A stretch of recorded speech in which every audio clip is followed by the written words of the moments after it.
Next, we are dealing with the module 4. Module 4 is mainly comprises of two sessions, industrial relations, and the next session is the industrial disputes. The primary objectives of industrial relations to maintain and develop good and healthy relation between employees and employers or operatives and management. That is, there must be good relationship between the workers and the management. There are different levels of management are there, maybe a high end, middle and lower end. There should be a sound relationship between workers and management result in the efficiency of the industry. The objectives of industrial relations are designed to establish and foster sound relationship between workers and managers, avoid industrial conflicts and strikes, keep observed as possible the strikes, lockouts, bureaus at bay by enhancing the economic status of the workers, provide an opportunity to the workers to participate in management and decision making process.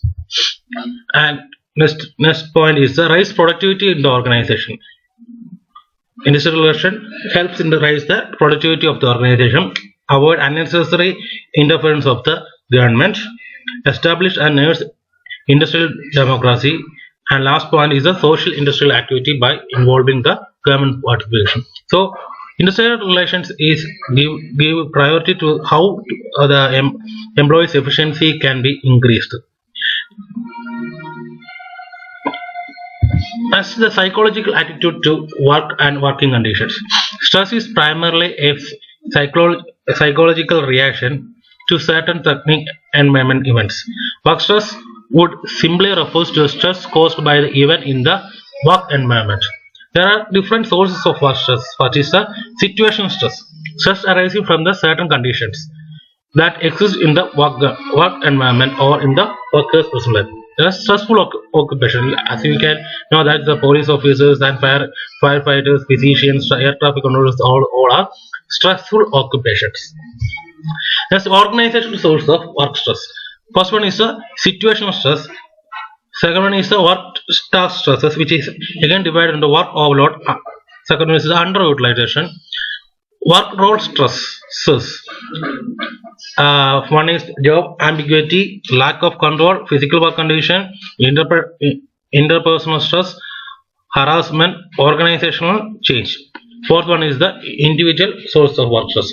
The second point, as you can see, that the work task stresses. When the work is overloaded, the stress is come. Stress is automatically came into existence, and underutilization also result in the stress and the fatigue.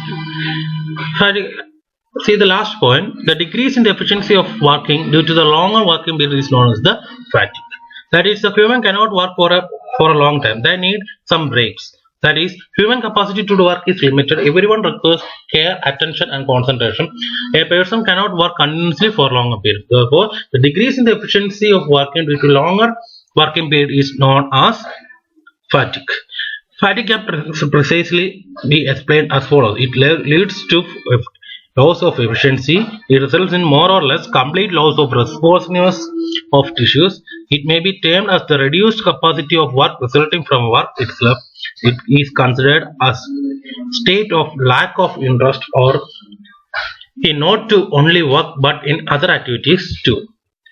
Then we came across the different types of fatigue. Physical fatigue. Physical fatigue is caused by continuous work for longer periods or the nature of work, like the work may be heavy and requiring a lot of physical executions. That is, physical fatigue is due to continuous working and also due to the physical excursion. Physical capacity of workers are limited and they may feel tired after continuous work for longer periods. This is the mental fatigue. A worker utilizes the brain for doing a job for longer period. The doing of same work again and again will result in mental fatigue of the worker. This is a nervous fatigue. When work needs to use of mental and physical capabilities for a continuous period, it will result in nervous fatigue. When a worker continues to work the job for longer period, his efficiency and productivity will result in nervous fatigue. Cause of fatigue, that is longer hours of continuous work. Second point is the unsatisfactory working environment. Third one, fatigue caused by personal relations such as in family tension, bad health, etc. Then fourth point, there may be faulty design of machines and equipment also leads to the wastage of work, which also causes fatigue.